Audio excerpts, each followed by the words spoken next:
people? It's Dante, currently standing atop this cliff here in Philadelphia, behind the Philadelphia Museum of Art. I have the Schuylkill River in the background.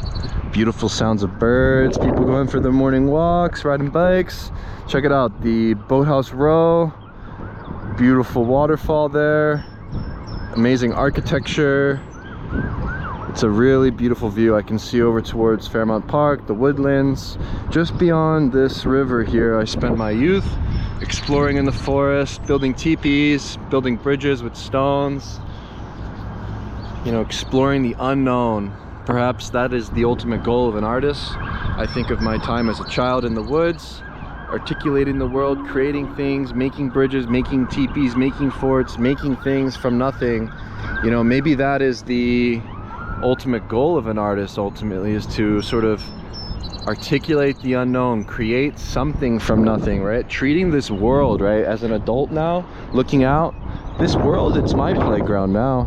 You know, the city as my playground. The city is a playground for adults, and yeah, I think just following the light, painting with the light, yeah, maybe this is the ultimate way to photograph. Just returning to the basics, light and shadow. Yeah, I feel like I conquer the world when I come up here. I feel like I have so much potential when I'm up here. Like, the possibilities are endless. Photography is infinite. You know, while I look out at this water ever flowing, I'm reminded that change is inevitable. Light changes. The way that light etches into the surfaces and articulates things, giving form and shape to different objects, people, faces, places. You know, there's something about light, and there's something about the nuances and gradual change over time, and the way that it casts upon things that allows me to create anew each and every day, where you cannot make the same photograph twice. And perhaps we should make photographs each and every day in this stream of becoming, where it's on to the next one, right? Where your next photograph is your best photograph.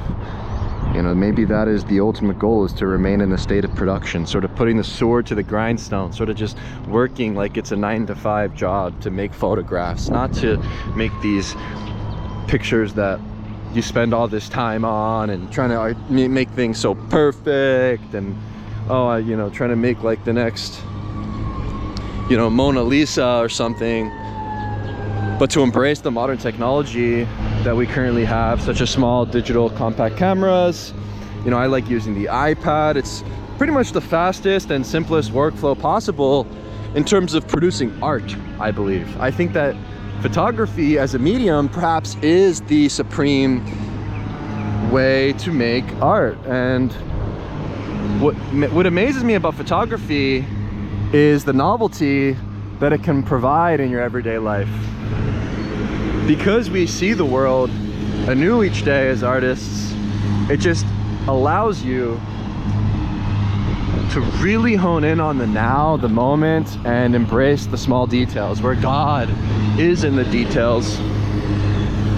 And by moving your physical body through the world, observing life, not only as a bystander, but an active participant in life itself, you know, where the street becomes a stage, and the people on the stage are like actors upon this stage, and you are not only you too are an actor on the stage, right? You too are a part of this, you know, sort of mess, this chaos, but you're also the conductor. You're also making sense of the drama. You know, you're also positioning yourself there at the front lines of life. And I think that is where the photographer thrives, right? The photographer thrives close to life, you know, not on the sidelines. You know, you hear notions of fill the frame. I was just hanging with my friend Eric, and he was saying, he was like, you know, you hear notions of like fill the frame, right? But he's like, I was there when I made the picture. You know, and that makes sense. That made sense to me, right? You hear these notions of fill the frame, composition, and all this kind of stuff. But I believe that the more important question to ask yourself is, did you throw yourself on the front lines of life? You know, like, were you there? Were you present when you pressed the shutter? Did it take courage for you to make that picture?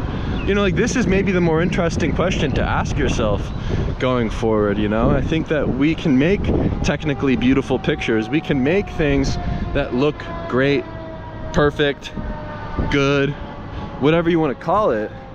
but to sort of just let go and to let the chips fall as they may.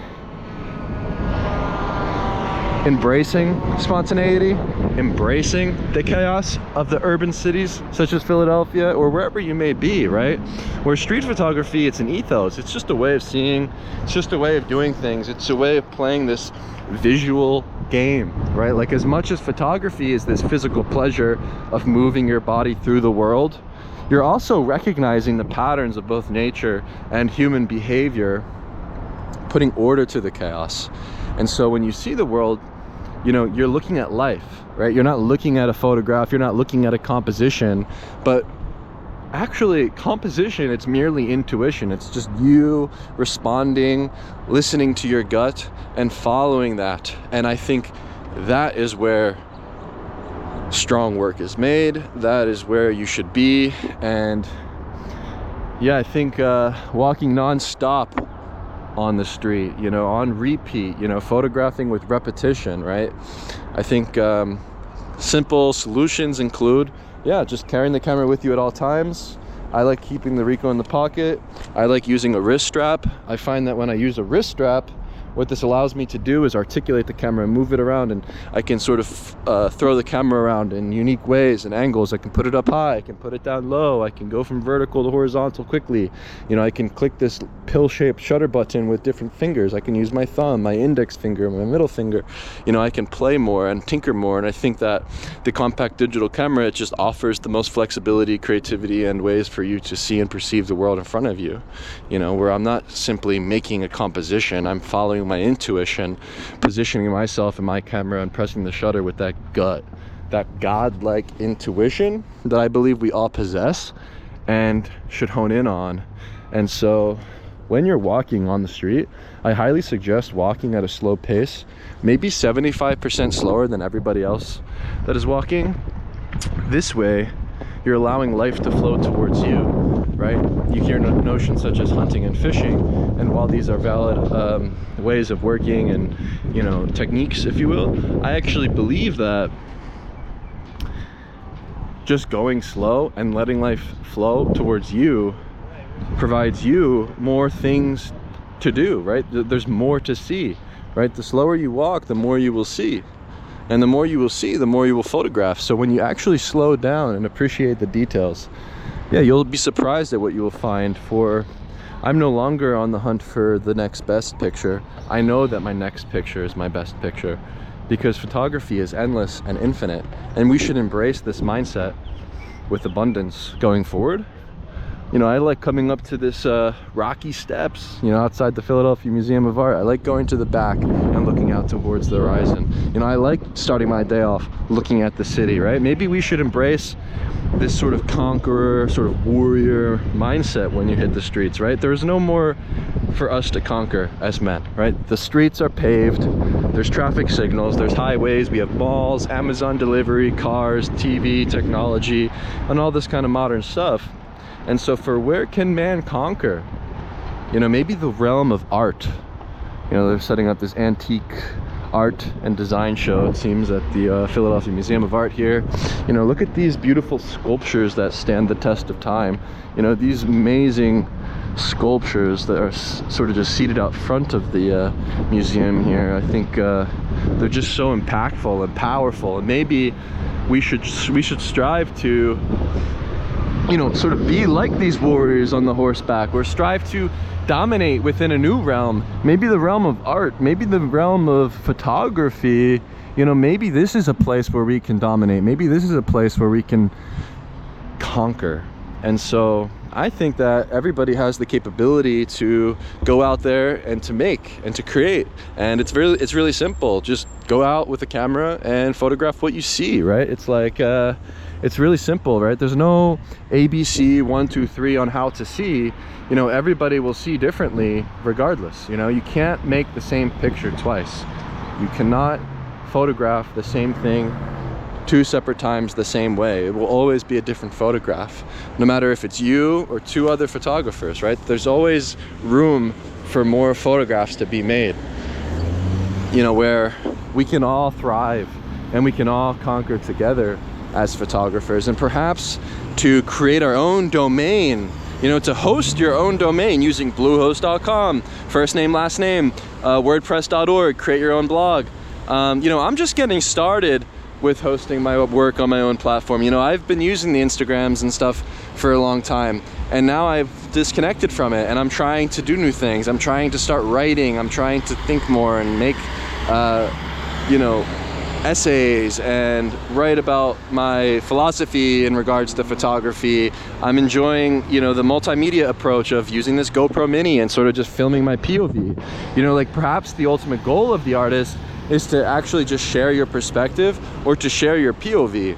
And so by speaking candidly without any filters, jump cuts, and all this kind of nonsense, yeah, you can become your authentic and truest self in a stream of becoming similarly to your photographs.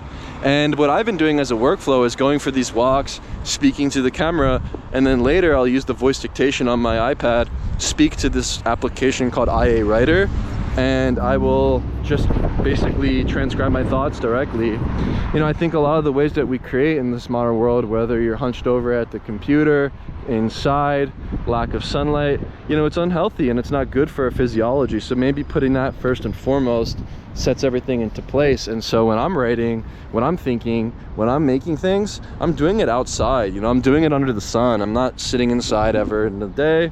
You know, I'm not one to enjoy the cave or the shade. I like to be out in the elements, and yeah, this is just where I am all the time. You know, this is my office. Welcome to the office of Dante, surrounded by trees.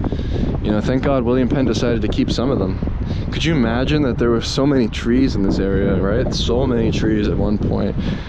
You know, the change over time is amazing, but this is such a beautiful green space, pretty underrated place here along the parkway. I love walking this way. I love being surrounded by trees and nature. There's something about it that calls me in. You know, maybe this is where we should seek our inspiration. Nature walks, looking at beautiful architecture and sculptures. You know, maybe thinking back 3,000 years and thinking 300 or 30 years into the future is more critical than yesterday, or even within the last century. Even in terms of photography, right? Maybe we have this like sort of admiration for legends like Bresson, Gary Winogrand, Gildan, whoever, you name it. And because of this, we get caught up in old school notions of what success means and how to operate as a photographer, you know, using film cameras, using the same cameras they used or whatever, you know, trying to like emulate that sort of aesthetic, trying to base your notions of success based on like a gallery or like a book, and like all these things are, to me, they're really basic. It's like, let's do something new and do something that makes sense for today and not yesterday. Honestly, I think a lot of these old school notions are boring at best, and yeah, maybe we should just move on. Like, you can study the masters, you can have an understanding of what's been done before, blah blah blah, but actually to not get too caught up in all that stuff and to just create for yourself, I think is wise.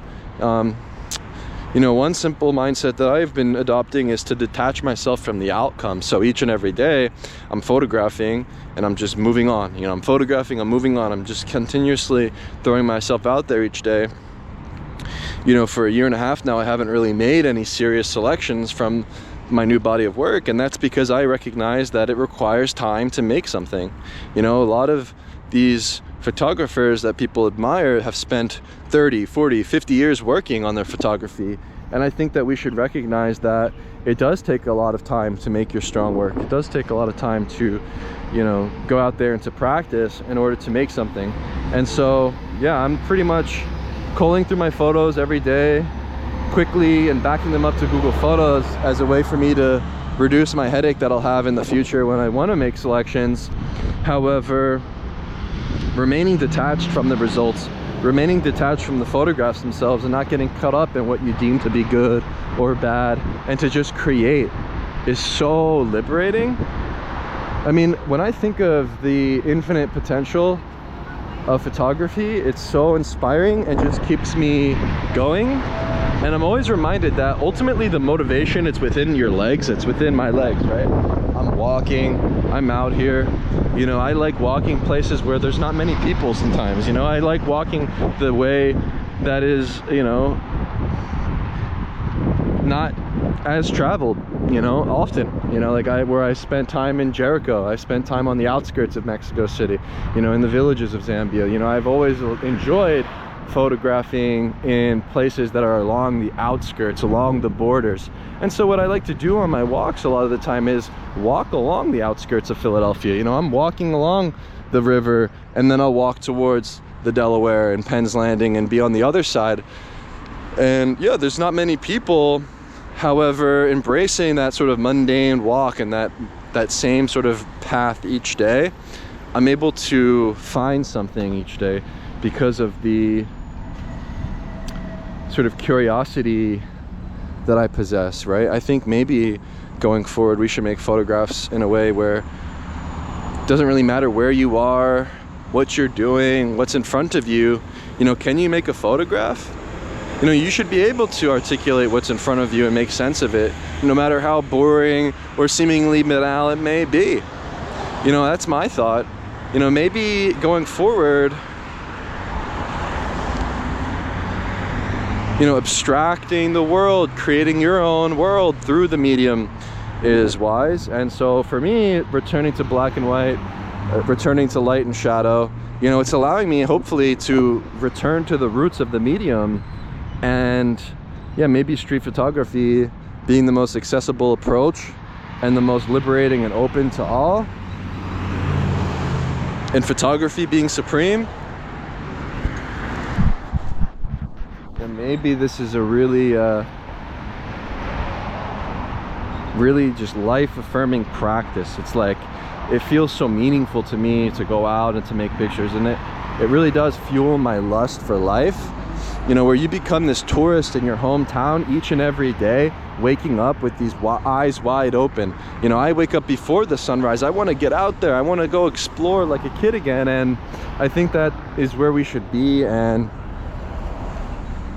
you know, maybe the state of production is the best place to be, where in this modern world of distractions, consumption becomes inevitable. So yeah, just unsubscribe from all the Netflix, Hulu, YouTube channels and all this kind of like junk food, and just start making your own stuff. Honestly, it just produces joy in my life. It helps me just go through each day in a way that feels good and right to me. I mean, you know, if I'm not photographing, I find that,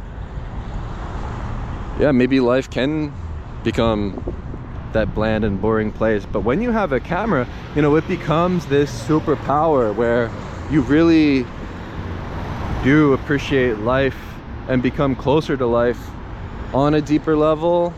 And yeah, I find this to be bliss.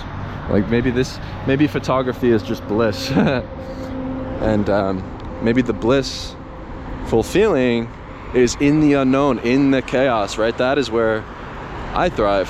And yeah, maybe you will die, but you can make photographs.